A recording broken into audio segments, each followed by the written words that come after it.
The coffee shop on Station Alpha 7 buzzed with the usual morning crowd. Traders from a dozen different worlds sat at small tables, their universal translators humming softly as they conducted business over steaming cups of various beverages.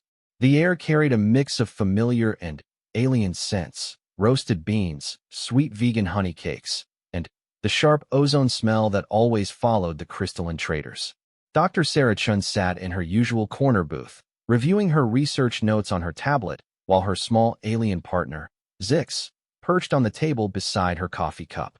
At barely 6 inches tall, Zix looked like a cross between a ferret and a tiny dragon, with iridescent blue-green scales that shifted color based on his mood. His large golden eyes currently showed contentment as he nibbled on a sugar cube, his favorite treat. Sarah had found Zix 3 years ago during an expedition to the Outer Rim planets. He was injured and alone, apparently the last of his species after some kind of disaster on his homeworld. The universal translators couldn't decode his language, but somehow they had developed their own way of communicating. Sarah understood his chirps, clicks, and body language better than most people understood their own family members. The morning was going normally until a tall stranger approached their table. He was clearly human, but something about him felt different. His clothes were simple but well-made, and his dark eyes held an intelligence that made Sarah immediately curious. Most humans who traveled this far from Earth were either desperate traders or researchers like herself. "Excuse me," the stranger said, his voice carrying a slight accent Sarah couldn't place. "I couldn't help but notice your companion. I've never seen anything quite like him before." Zix, who had been contentedly eating his sugar cube, suddenly went completely still. His scales began shifting rapidly through colors Sarah had never seen before. Deep purples, brilliant golds, and electric blues all swirling together like a miniature aurora. His tiny body began to vibrate with excitement, and he started making sounds Sarah had never heard from him. Not his usual chirps and clicks, but something that sounded almost like singing. "That's strange," Sarah said, watching Zix with growing concern. "He's never reacted to anyone like this before. Zix, what's wrong?" But Zix wasn't listening to her. His golden eyes were fixed on the stranger, and he was making increasingly frantic gestures with his tiny clawed hands. The stranger, for his part, was staring at Zix with an expression of complete shock. "This is impossible," the stranger whispered, sinking into the chair across from Sarah without invitation. "He can't be. They're supposed to be extinct." "What do you mean?" Sarah demanded. "Who are you? And how do you know about Zix's species?" The stranger looked up at her, and she could see genuine fear in his eyes. "My name is Marcus Webb, and if I'm right about what your little friend is, then we're all in more danger than you can possibly imagine." Zix's singing grew louder, and other patrons in the coffee shop were starting to stare. The crystalline traders at the next table began clicking nervously among themselves, their transparent bodies flickering with alarmed patterns. Even the usually unflappable vegan bartender stopped polishing glasses to watch the commotion. "What kind of danger?" Sarah asked, trying to keep her voice calm even as Zix's behavior became more erratic.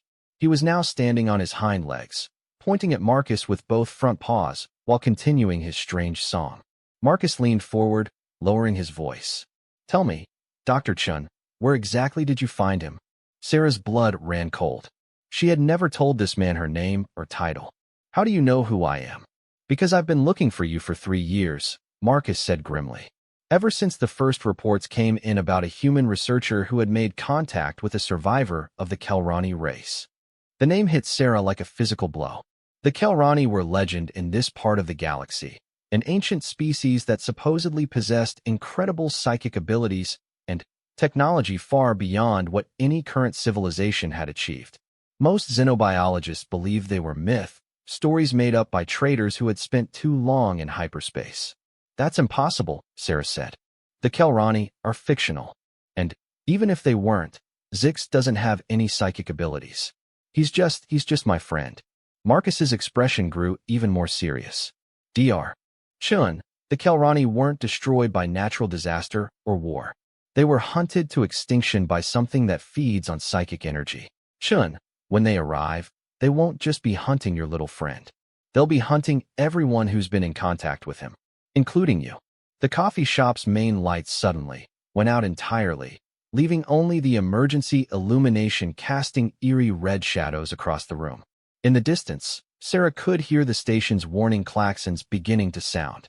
Whatever Marcus was talking about, it was apparently already starting. "There's something else," Marcus said as they hurried toward the exit. "Your friend's reaction to me, that wasn't random." The Kelrani had the ability to sense others of their kind across vast distances. But they could also sense humans who had been changed by prolonged exposure to Kelrani psychic energy. Sarah stopped walking. "What are you saying?" Marcus turned to look at her, and for a moment his human appearance seemed to flicker, like a hologram losing power. "I'm saying that 3 years of close contact with a Kelrani has altered you in ways you can't imagine. And now that they've found one survivor, the Void Hunters won't stop until they've consumed every trace of Kelrani energy in this galaxy, including the energy that's now inside you." The station's klaxons grew louder, and through the coffee shop's main viewport, Sarah could see ships beginning to undock in panic. Whatever was coming, the other species clearly knew about it, and wanted no part of it. "We need to get to my ship," Marcus said. "It's the only place on this station that's shielded against psychic detection." Sarah looked down at Zix's unconscious form in her pouch, then back at Marcus. Everything logical in her mind told her not to trust this stranger, but the fear in the alien patron's behavior and the increasing urgency of the station's warnings suggested that whatever he was afraid of was very real. "How do I know you're not the real threat here?" she asked. Marcus smiled grimly. "Because, Dr. Chun, if I wanted to hurt you or your friend, I wouldn't need to warn you about what's coming. I'd just wait for the Void Hunters to do it for me." As they rushed through the station's corridors, Sarah couldn't shake the feeling that her quiet life as a researcher had just ended forever. Behind them, the coffee shop's windows exploded outward in a shower of transparent metal fragments. Something very large and very dark was beginning to eclipse the distant stars. The hunt had begun. Marcus's ship turned out to be nothing like Sarah expected. From the outside, it looked like a standard cargo hauler, the kind used by independent traders throughout the galaxy. But the moment they stepped through the airlock, Sarah realized this was no ordinary vessel. The interior walls pulsed with a soft blue energy that made her skin tingle. Strange symbols that seemed to shift and change when she wasn't looking directly at them covered every surface. The air itself felt different, thicker somehow, as if it were saturated with invisible electricity. "Kelrani technology," Marcus explained, noticing her amazement. "This ship was built by them over 1,000 years ago. It's one of the few things the Void Hunters have never been able to detect or destroy." Zix stirred weakly in Sarah's pouch, his scales beginning to show faint traces of color again. As they moved deeper into the ship, his recovery seemed to accelerate. By the time they reached what appeared to be a control room, he was sitting up and looking around with bright, alert eyes. "This is incredible," Sarah breathed, watching as holographic displays materialized in the air around them. The symbols were the same ones she had seen Zix trace in the sand during their early days together, though she had never understood their meaning. "Your little friend is responding to the ship's psychic field," Marcus said, settling into what looked like a pilot's chair made of crystallized energy. "This is probably the first time since his homeworld was destroyed that he's been in an environment designed for his species." Zix suddenly began chattering excitedly, pointing at the holographic displays. To Sarah's amazement, some of the symbols began to glow brighter in response to his gestures. It was like watching him have a conversation with the ship itself. "What's he doing?" Sarah asked. Marcus studied the displays with growing concern. "He's accessing the ship's memory banks. Kelrani don't communicate with words the way we do. They share information directly through psychic connection. He's learning what happened to his people." The main display suddenly filled with images that made Sarah gasp. Vast cities that seemed to float in space, populated by beings that looked like larger, more elegant versions of Zix. Ships that moved without any visible propulsion, their crews working in perfect harmony without speaking. It was beautiful beyond description. But then, the images changed.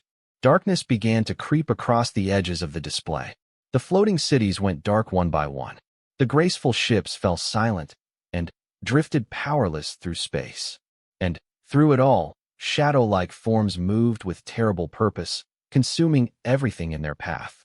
Zix's excited chattering turned to mournful singing, the same melody he had sung in the coffee shop, but now filled with overwhelming sadness. Tears began streaming down Sarah's face, though she couldn't understand why. The emotions were too strong, too raw to be entirely her own. The psychic connection works both ways, Marcus said gently. You're feeling what he's feeling. 3 years of close contact with a Kelrani has created a bond between you. In their culture, you would be considered life partners, 2 souls sharing one existence. But why didn't this happen before? Sarah wiped her tears, trying to regain her composure. Why is it only happening now? Because this ship is amplifying his natural abilities, Marcus explained. And because the Void Hunters are close. Extreme danger always triggers stronger psychic responses in the Kelrani. As if summoned by his words, the ship's warning systems began to sound. Unlike the harsh klaxons of the space station, these alarms were musical, almost like wind chimes. But their meaning was unmistakable. They found us, Marcus said, his hands moving across controls that appeared and disappeared at his touch. Hold on to something. The ship lurched into motion, and Sarah grabbed onto what she hoped was a support beam. Through the main viewport, she could see Station Alpha 7 growing smaller behind them. But between them and the stars, massive dark shapes were materializing out of nothing. The Void Hunters didn't look like ships in any conventional sense. They were more like living shadows, constantly shifting and changing shape. Some looked almost organic, like enormous jellyfish made of darkness. Others were geometric nightmares, all angles and edges that hurt to look at directly. There are so many of them, Sarah whispered. They've been hunting Kelrani for over a millennium, Marcus said grimly. Every time they find one, they call others. Your little friend's signal didn't just alert the local hunters. It brought every one of them in this entire galaxy arm. Zix was standing on the control console now, his scales blazing with colors Sarah had never seen. He began singing again, but this time it wasn't mournful or excited. This time it sounded like a battle cry. The ship responded to his song. The blue energy in the walls began pulsing faster, and new displays appeared showing star charts and tactical information. Weapons systems that Sarah couldn't even begin to understand came online. This is insane, she said. We can't fight all of them. There must be hundreds of those things out there. Actually, Marcus said with a strange smile, we're not going to fight them. We're going to do something much more dangerous. We're going to wake up the ship's true consciousness. Sarah stared at him. What do you mean, true consciousness? Kelrani ships aren't just vehicles, Dr. Chun. They're living beings. Artificial intelligences created through a fusion of technology and psychic energy. This ship has been dormant for 1,000 years, waiting for a Kelrani to return and reactivate it. Zix's song reached a new crescendo, and suddenly, every surface in the control room exploded with light.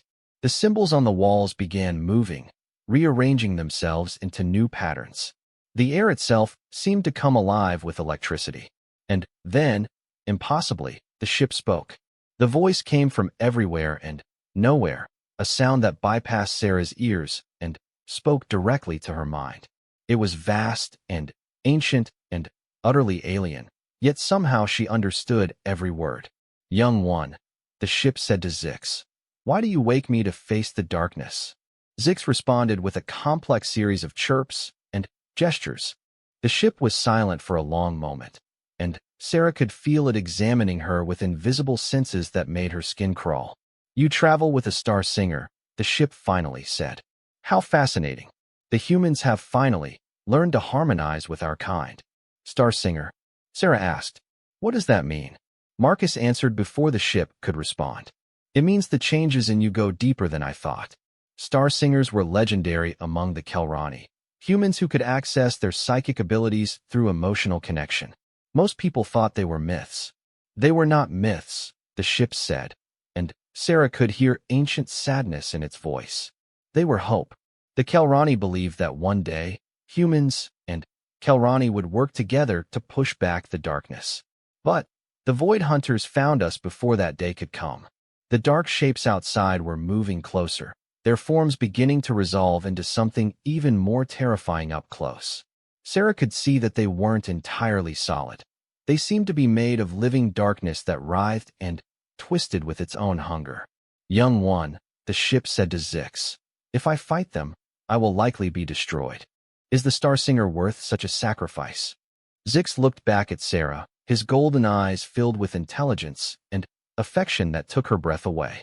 Then, he turned back to the ship's consciousness and sang a single, clear note that somehow contained all the love and loyalty he felt. "Very well," the ship said. "But know this, Star Singer, if we survive this battle, you and the young one will never be safe again. The Void Hunters will hunt you across the galaxy until every trace of Kelrani energy is consumed." Sarah looked at Zix, then at Marcus, then at the approaching darkness outside. Everything rational in her mind told her to find a way to escape, to hide, to avoid this confrontation. But something deeper, something that had grown inside her during 3 years of friendship with an alien child, made her stand straighter. "Then, we'd better make sure they don't get the chance," she said. The ship's laughter was like music made of starlight, spoken like a true Star Singer. "Very well. Let us remind the galaxy why the Kelrani were once the most feared warriors among the stars." The battle was about to begin, and Sarah Chun, xenobiologist and coffee shop regular, was about to discover exactly what humans were capable of when they stopped holding back. The battle began like a symphony of destruction. The Kelrani ship, its consciousness fully awakened, moved through space in ways that defied physics. It flowed like liquid light, shifting and dancing between the attacking Void Hunters with impossible grace. Weapons that Sarah couldn't even see struck out at the darkness, and, where they hit, the shadow creatures screamed with voices that made reality itself shiver. But there were so many of them. For every Void Hunter the ship destroyed, 2 more seemed to take its place. They poured out of the darkness between stars like a plague, their forms constantly shifting between nightmare geometries. Some looked like massive spiders made of living shadow.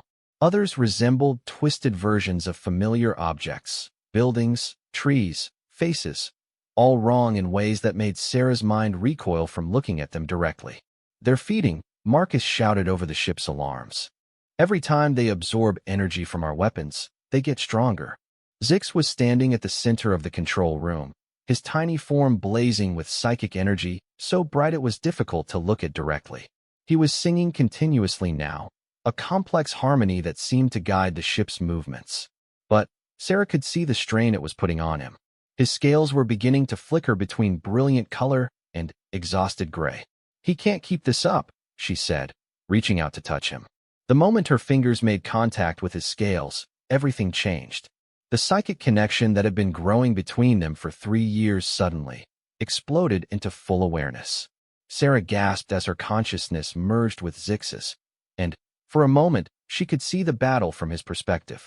The Void Hunters weren't just physical creatures. They were wounds in reality itself, places where existence had been consumed and replaced with hungry emptiness. But, more than that, she could feel the ship's vast intelligence surrounding them both.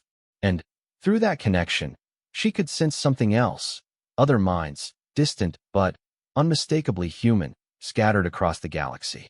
"There are others," she breathed. "Other humans connected to Kelrani survivors." Marcus spun to stare at her. "That's impossible. Intelligence reports say Zix is the only survivor." "Intelligence reports are wrong," the ship said, its voice now coming through Sarah as well as the control room speakers. The young one was not the only escape pod that fled the homeworld. He was simply the only one found by researchers. The others have been hiding. Through the psychic link, Sarah began to sense them more clearly. A human military commander on a frontier world, partnered with a Kelrani navigator who helped his fleet move through hyperspace in ways that shouldn't be possible. A civilian engineer on a mining station, working with a Kelrani technician to develop new types of starship engines. A diplomat on the galactic rim, whose Kelrani partner helped her understand alien psychology so well that she had never failed to negotiate a peaceful resolution to any conflict. They're all in danger, Sarah realized. If the Void Hunters can track psychic signatures, they'll find all of them. Not if we stop them here, Marcus said grimly. He was working frantically at controls that kept changing configuration. This ship is powerful, but it's still just one vessel. We need to. He was interrupted as the ship's hull rang like a struck bell. One of the Void Hunters had managed to get close enough to touch them. Where its shadow tendrils made contact with the ship's energy shields, reality began to fray at the edges. Zix's song faltered, and Sarah felt his exhaustion like a physical weight. He was pouring everything he had into maintaining the ship's defenses, but it wasn't enough. There were simply too many attackers. The young one cannot sustain this level of output, the ship warned. His psychic reserves are nearly depleted.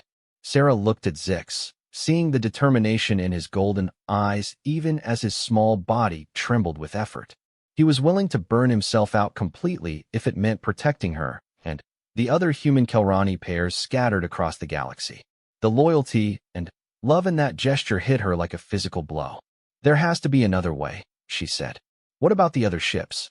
If there are other Kelrani survivors, there must be other ships like this one.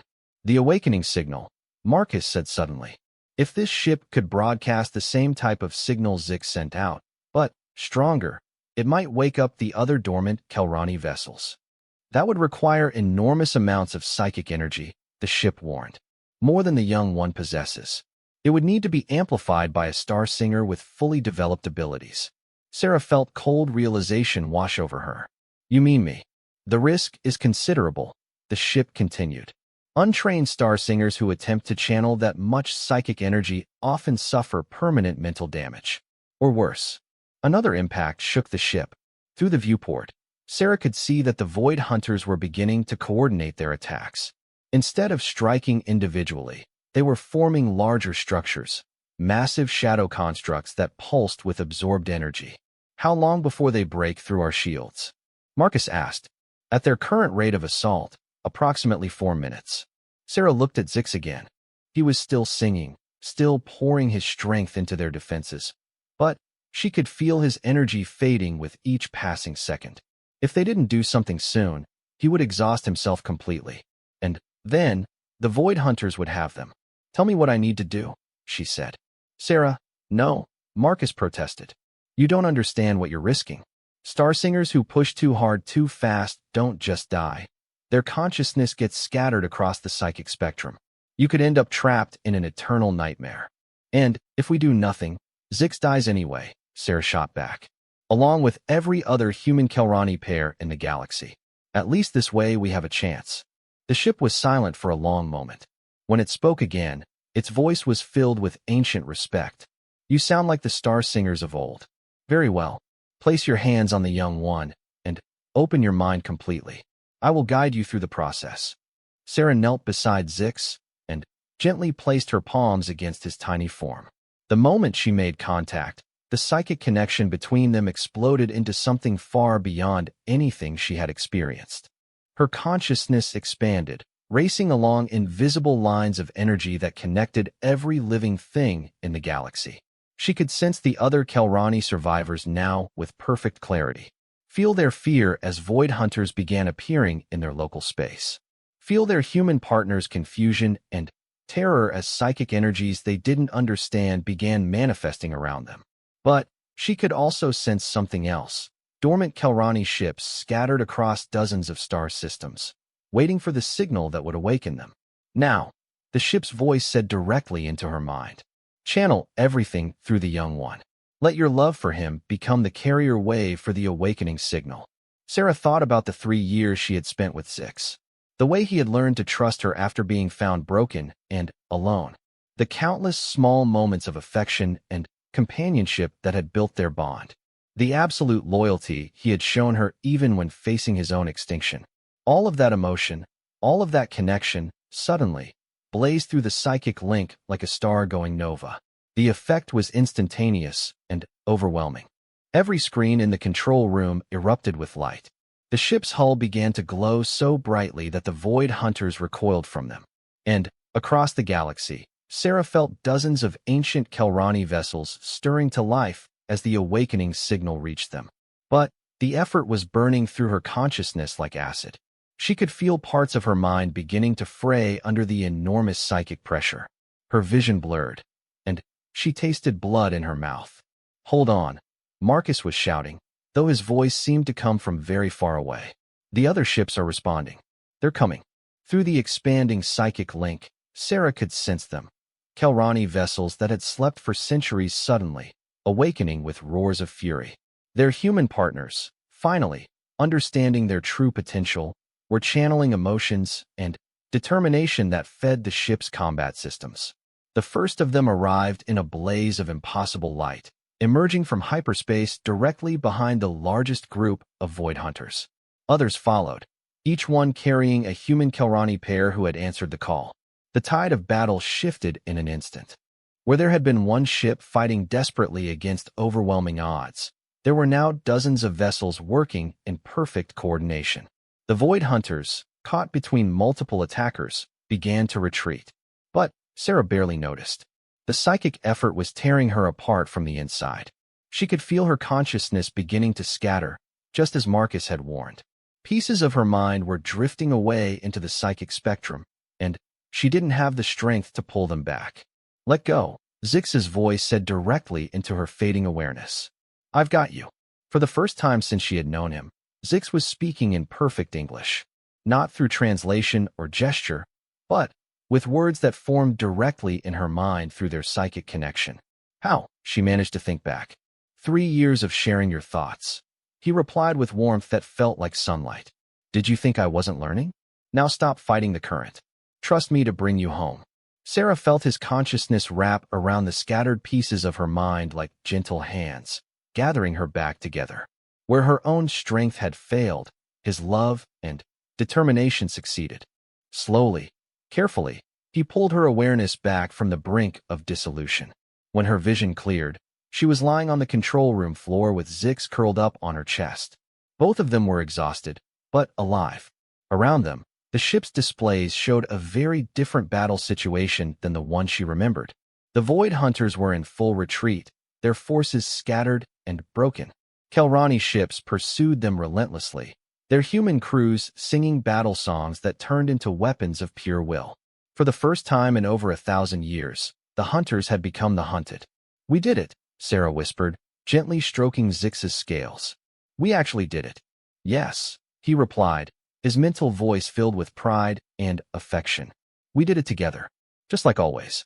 But even as they celebrated their victory, Sarah could sense that this was just the beginning. The galaxy now knew that humans and Kelrani could work together.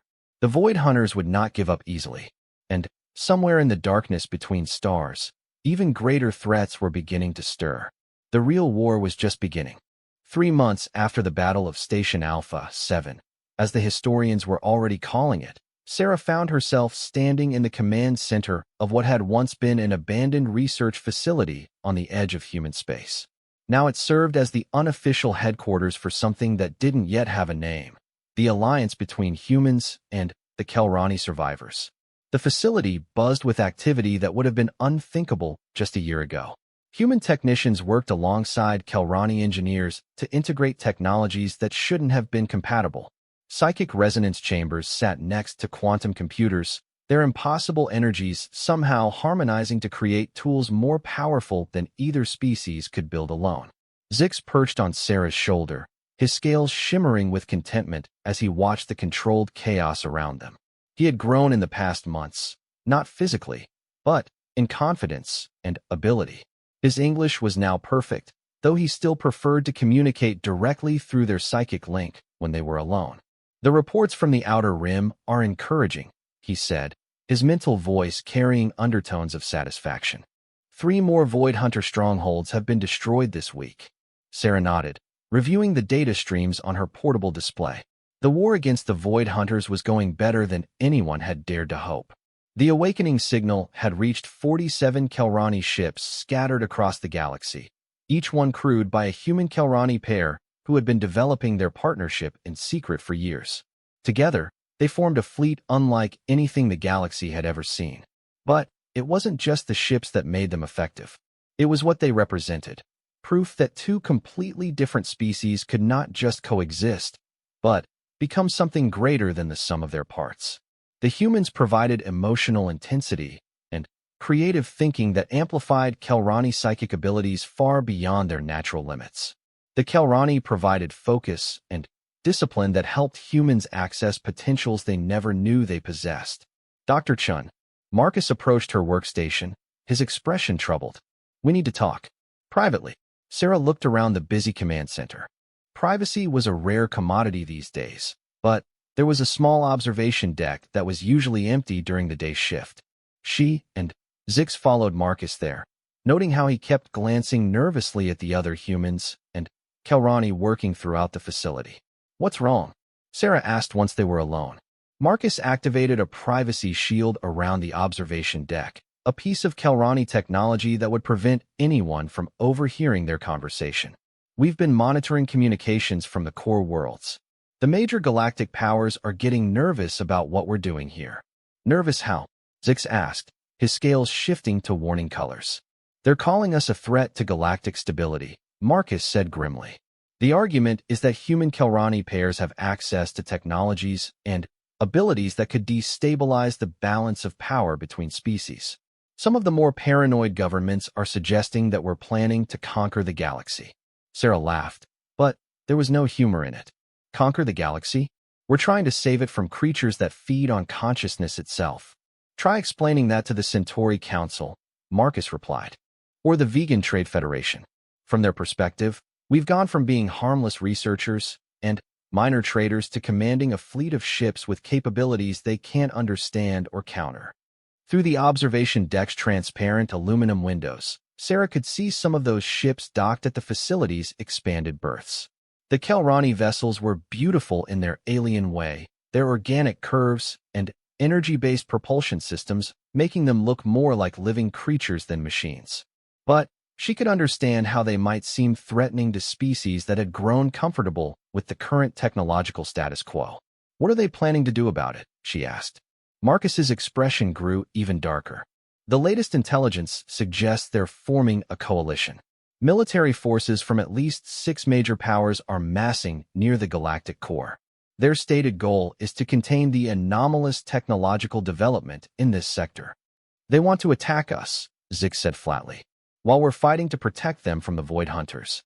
Politics, Sarah said with disgust. Even when facing extinction, they can't stop playing their power games. It's worse than that, Marcus continued. Our sources suggest that some of the coalition members have been in contact with entities claiming to be reformed Void Hunters, creatures that supposedly want to help protect the galaxy from their more aggressive cousins. The temperature in the observation deck seemed to drop by several degrees. Zix's scales went completely gray, and Sarah felt a chill of pure terror through their psychic link. That's impossible, she said. The Void Hunters aren't a species that can be reasoned with. They're living hunger. They don't reform, they just consume. Unless, Zix said slowly, these aren't really Void Hunters at all. Sarah stared at him. Through their link, she could sense the direction of his thoughts, and it terrified her. You think something else is behind this? Something worse than the Void Hunters. The young one may be correct, came the ship's voice through the facility's communication system. All of the awakened Kelrani vessels maintained constant contact with each other and their human partners. Analysis of recent Void Hunter behavior patterns suggests coordination beyond their normal capabilities. Something is directing them. Marcus pulled up a holographic display showing recent battle data. Look at these attack patterns. 6 months ago, the Void Hunters were chaotic, almost random in their movements. But, lately, they've been showing signs of strategic thinking. They're learning from our tactics, adapting their approaches. And now they're supposedly offering to help galactic governments fight against us, Sarah said, the pieces falling into place. It's a divide and conquer strategy. Get the major powers to attack us while the Void Hunters regroup and prepare for their real assault. But what could be controlling them? Zix wondered. The Void Hunters have been around for millennia. If something was directing them all this time, why would it reveal itself now? The answer came from an unexpected source. One of the facility's communication officers, a young human woman partnered with a Kelrani historian, burst into the observation deck despite the privacy shield. I'm sorry to interrupt, she said breathlessly, but we just received a priority transmission from the archaeological team on Kelrani Prime. They found something in the ruins of the homeworld capital. something that's been broadcasting a signal into deep space for the past 1,000 years. Sarah felt her blood turn to ice. What kind of signal? A recruitment message, the communication officer replied, transmitted in languages from hundreds of different species across the galaxy. It's basically an invitation for any civilization that wants to eliminate their competition to contact the senders for assistance. The Void Hunters aren't the real enemy, Zix said quietly. They're just the foot soldiers. Weapons created by something that's been playing a much longer game. Marcus was already pulling up star charts, his hands shaking slightly as he traced vectors from Kelrani Prime to various points throughout the galaxy. If this signal has been broadcasting for 1,000 years, and if it's been reaching civilizations across multiple galaxy arms, then the entity behind it has been building an army, Sarah finished, using the Void Hunters to eliminate species with psychic abilities while recruiting others to serve as willing allies. The implications were staggering. The Kelrani hadn't been destroyed by a natural predator or even by an enemy species.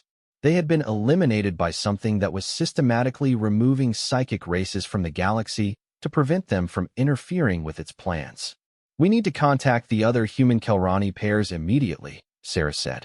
If we're facing something this organized, we're going to need every advantage we can get. Already done, the ship's voice replied. Emergency protocols are in effect. All allied vessels are being recalled to this facility. What about the Galactic Coalition? Marcus asked. Should we try to warn them?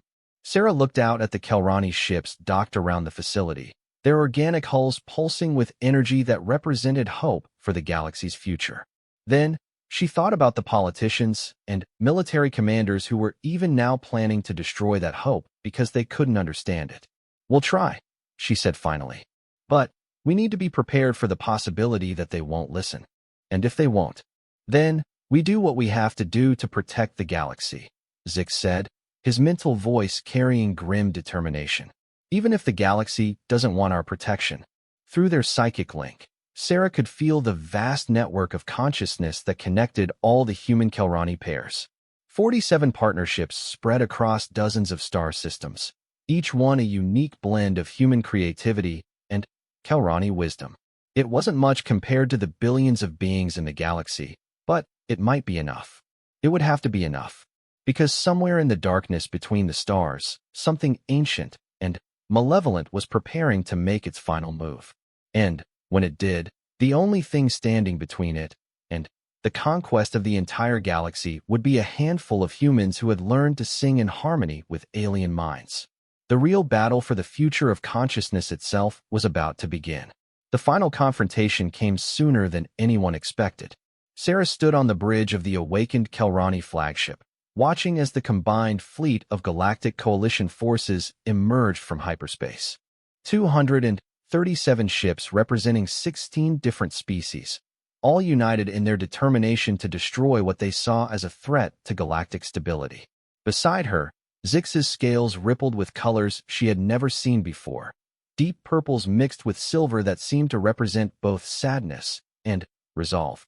Through their psychic link, she could feel the emotions of all 47 human Kelrani pairs spread throughout their small fleet. Fear, determination, and underneath it all, a growing understanding of what they truly faced. Long-range sensors are detecting something else, reported Commander Torres, a former military officer whose Kelrani partner had helped her understand tactical possibilities that normal human commanders couldn't even imagine. Massive energy signatures approaching from the galactic rim. Whatever's coming, it's big. Marcus, now serving as the fleet's intelligence coordinator, pulled up a holographic display that made everyone on the bridge go silent. The approaching objects weren't ships in any conventional sense. They were structures the size of small moons, their surfaces writhing with the same dark energy that characterized the Void Hunters.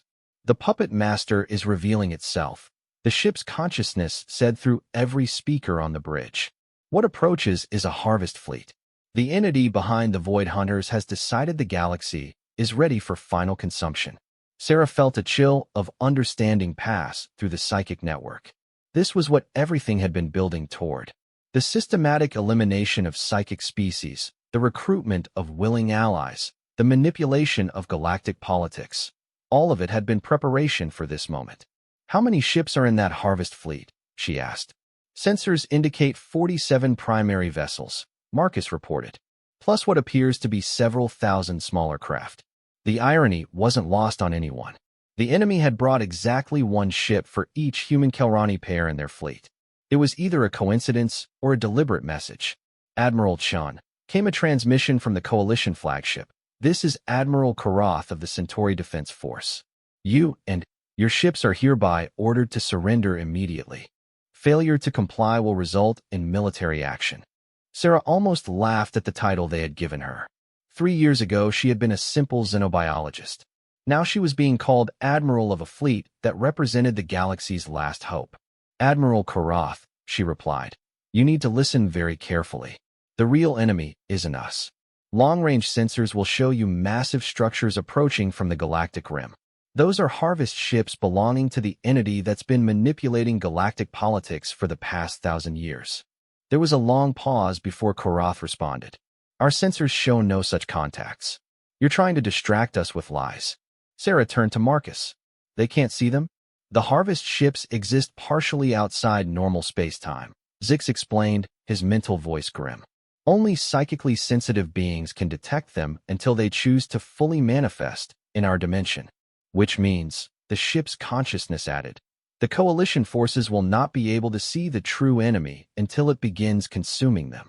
The strategic situation was impossible. The Coalition fleet was positioned between the human Kelrani forces and the approaching harvest fleet. If the humans attacked the Coalition to reach the real enemy, they would be branded as aggressors and face the combined might of 16 species. If they tried to explain the situation, no one would believe them because they couldn't see the threat. There's another option, Sarah said suddenly. We don't have to choose between fighting them or convincing them. What do you mean?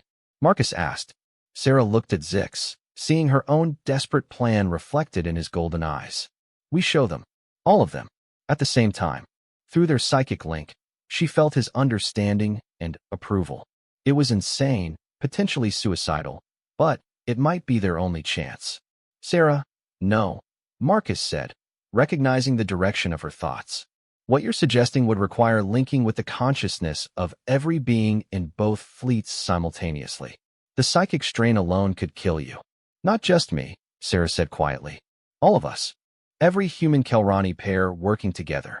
She opened the psychic link fully, broadcasting her plan to all 47 partnerships spread throughout their fleet.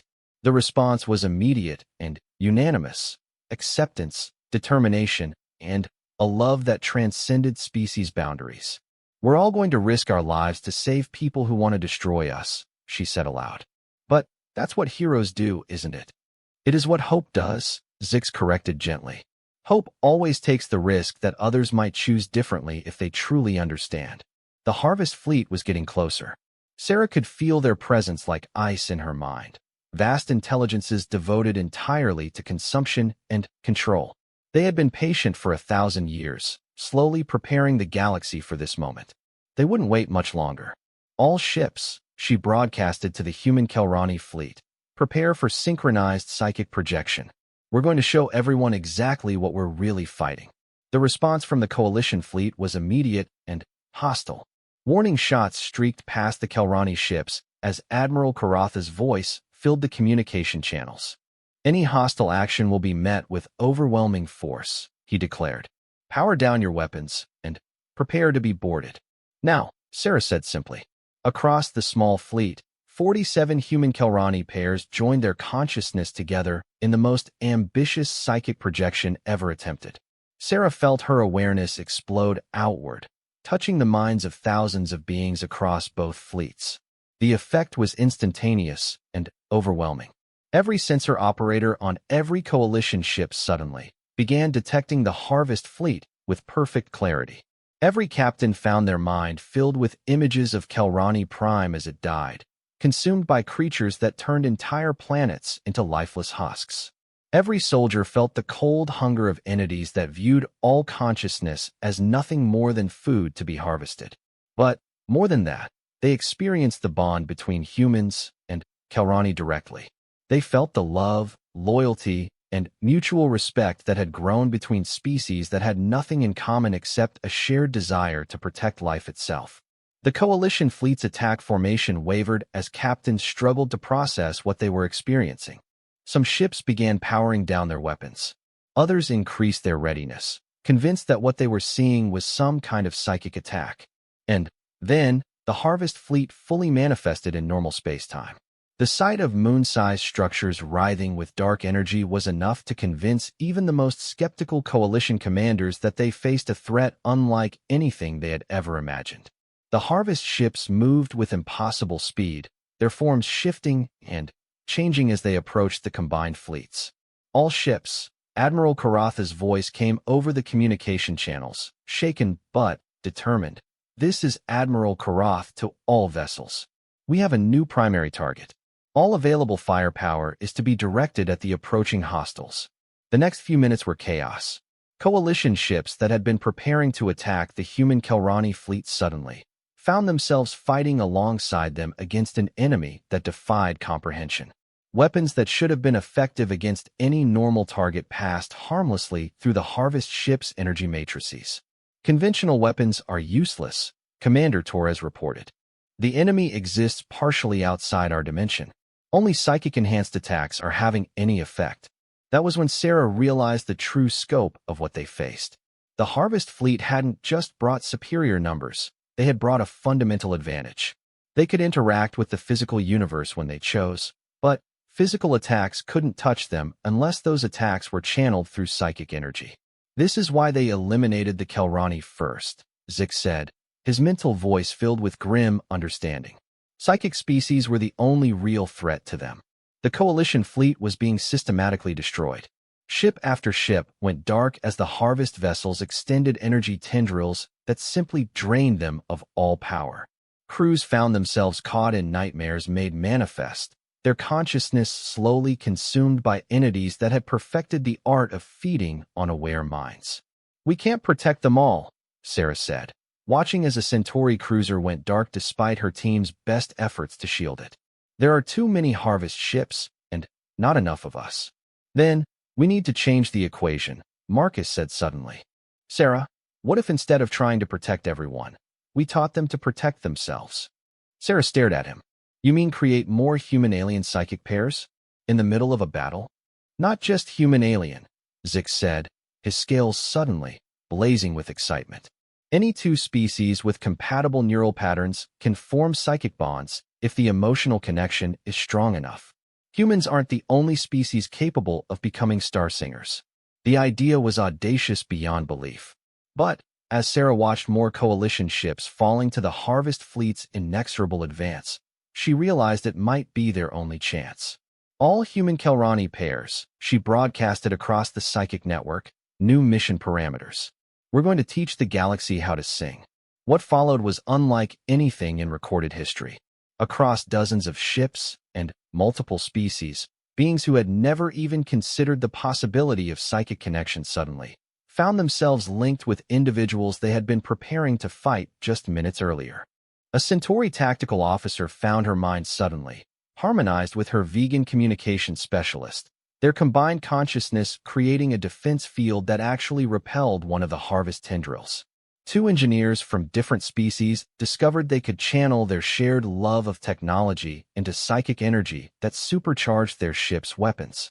The Harvest fleet, which had been systematically consuming the coalition forces, suddenly found itself facing something it had never encountered before, an entire fleet of beings learning to work together in ways that transcended individual species limitations.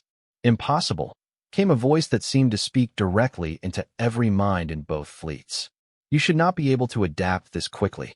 My calculations accounted for species rivalry and territorial instincts." For the first time, the entity behind the Harvest fleet revealed itself. It appeared as a massive projection in space between the two fleets, a writhing mass of dark energy shot through with veins of sickly light. When it spoke, its words carried the weight of eons and the cold certainty of a being that had consumed entire galaxies. "I am the devourer of worlds," it said.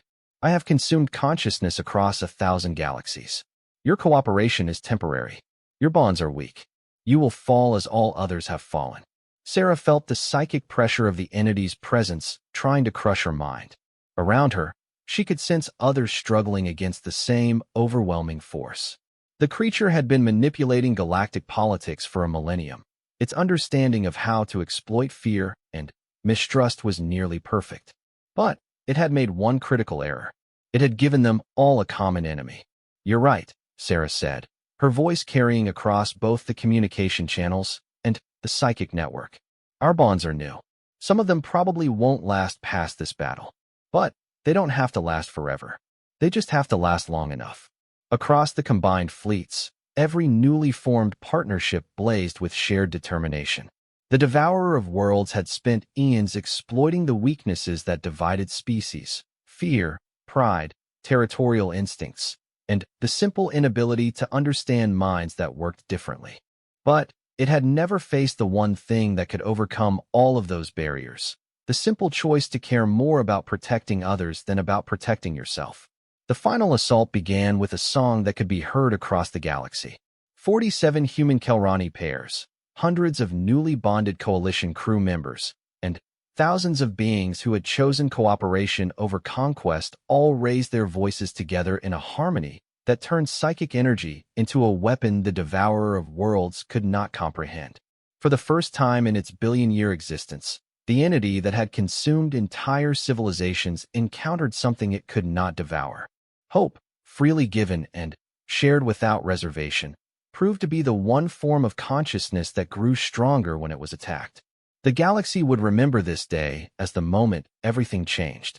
Not because of superior technology or military might, but because a small alien child had taught a human xenobiologist that friendship could transcend any barrier. And sometimes, that was enough to save everything.